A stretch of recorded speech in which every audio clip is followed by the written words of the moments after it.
दोस्तों नमस्कार, सत श्री अकाल, आदाब, वेरी वेरी गुड मॉर्निंग। कहिए कैसे आप सब। मैं आपका दोस्त एसके यादव अपने यूट्यूब चैनल फिर से आप लोग का बहुत बहुत स्वागत करता हूं।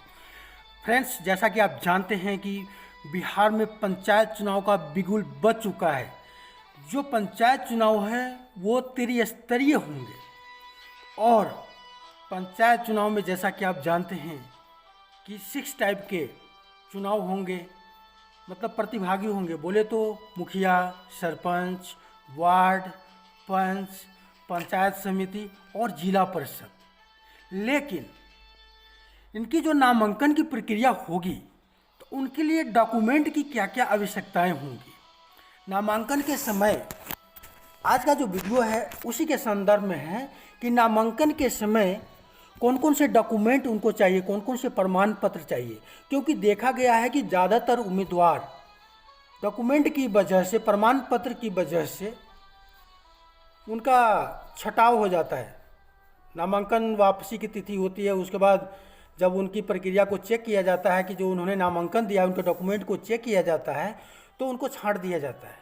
तो आपकी जो सपना है कि ग्राम प्रधान बनने का, मुखिया बनने का, सरपंच बनने का, और उसकी जो तैयारियां आप सपना मन में पाले हुए हैं कि हमने बनना है, तो ये डॉक्यूमेंट्स होना आपके लिए बहुत इंपॉर्टेंट है।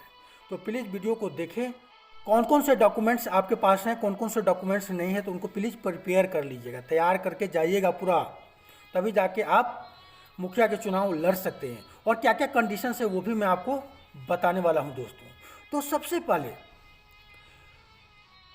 जो उम्मीदवार है उनका उम्र 21 साल होना चाहिए। 21 साल से नीचे के जो व्यक्ति हैं वो चुनाव नहीं लड़ सकते हैं। दूसरा, वोटर आईडी कार्ड होना चाहिए। वोटर आईडी कार्ड अगर आपके पास नहीं है तो चुनाव में आपको अड़चनें आ सकती है। दूसरा, जिस पंचायत से आप चुनाव लड़ रहे हैं उस पंचायत के अंदर, जिस पंचायत से आप चुनाव लड़ रहे हैं उस पंचायत के अंतर्गत वोटर लिस्ट में आपका नाम होना चाहिए और वहाँ का वोटर आईडी होना चाहिए, तभी आप नामांकन कर सकते हैं, नहीं तो आपका नामांकन रद्द हो जाएगा। तीसरा, आधार कार्ड होना चाहिए। आधार कार्ड में जो डेट ऑफ बर्थ होता है, जन्म तिथि होता है, जैसे मान लीजिए मेरा 2/4/1980 है, 2 अप्रैल 1980, तो बहुत सारे आधार कार्ड में सिर्फ 1980 लिखा हुआ होता है, तो वो आधार कार्ड मान्य नहीं होगा। आपके आधार कार्ड में जो आपका डेट ऑफ बर्थ है, मान लीजिए 2 अप्रैल 1980 है तो 2 अप्रैल 1900 लिखित होना चाहिए।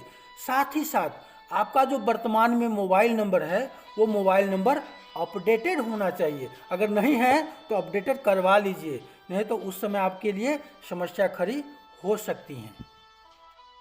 जातीय प्रमाण पत्र, जातीय प्रमाण पत्र होना चाहिए, क्योंकि हर पंचायत में कुछ वार्ड्स होते हैं, प्रधान का चुनाव होता है, मुखिया के जो पद होते हैं उनके लिए सीट आरक्षित किए जाते हैं। बोले तो 6 फॉर्मेट है, उसमें कहीं कहीं आरक्षण होता है। तो आरक्षण तभी आपको मिलेगा जब जाति प्रमाण पत्र में आपकी जाति दर्शाई गई होगी।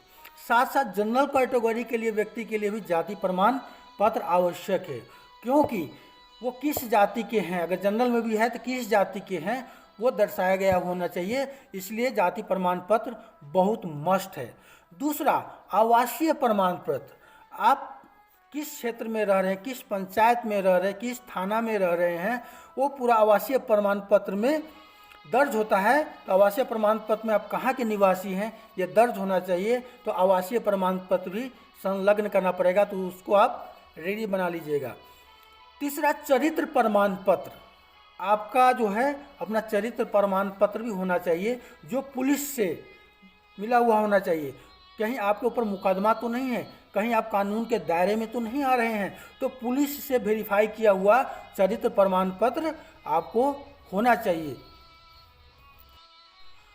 आपके पास कितनी संपत्ति है, चल संपत्ति कितनी है, अचल संपत्ति कितनी है, बैंक बैलेंस कितने हैं, सारे का डिटेल्स आपको देना पड़ेगा। इसलिए आपका जो है आय प्रमाण पत्र वो भी संलग्न करना पड़ेगा। तो आय प्रमाण पत्र भी होना चाहिए कि आपके साल का खर्च कितना है, इनकम कितना है, आय कितना है, व्यय कितना है, तो आय प्रमाण पत्र भी आपके पास होना चाहिए।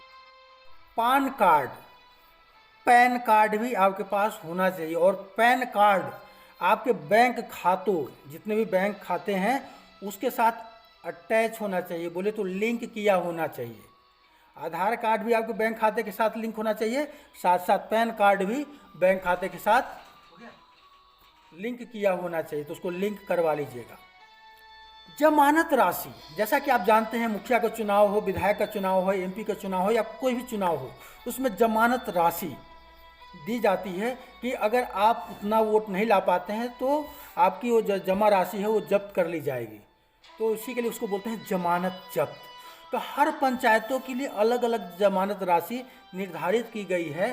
तो आप देख लीजिएगा आप किस पंचायत में आते हैं, आपको कितना जमानत राशि ये करना होगा, जमानत राशि देना होगा। दूसरी बात, सरपंच के उम्मीदवार के लिए बहुत बड़ी खबर है कि उनके घर में शौचालय होना बहुत ज़रूरी है। अगर उनके घर में शौचालय नहीं है तो वो चुनाव नहीं लड़ सकते, उनका नामांकन रद्द हो जाएगा। तो उनको शौचालय का प्रमाण पत्र देना पड़ेगा, साथ साथ 50 रुपये का स्टैम्प पेपर भी उसके साथ जमा कराना होगा। पासपोर्ट साइज फ़ोटो होना चाहिए। जब आप जाते हैं तो आपके पास पासपोर्ट साइज फ़ोटो होना चाहिए। सबसे बड़ी बात, कोई भी कर्मचारी अगर सरकारी पद पे है तो वो चुनाव नहीं लड़ सकता है। अगर उनको चुनाव लड़ना है तो उनको अपने पद से इस्तीफ़ा देकर चुनाव में जाना पड़ेगा।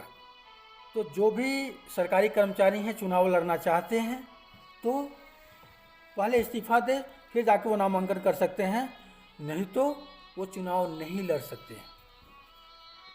सबसे बड़ी बात, आपको एनओसी देना पड़ेगा।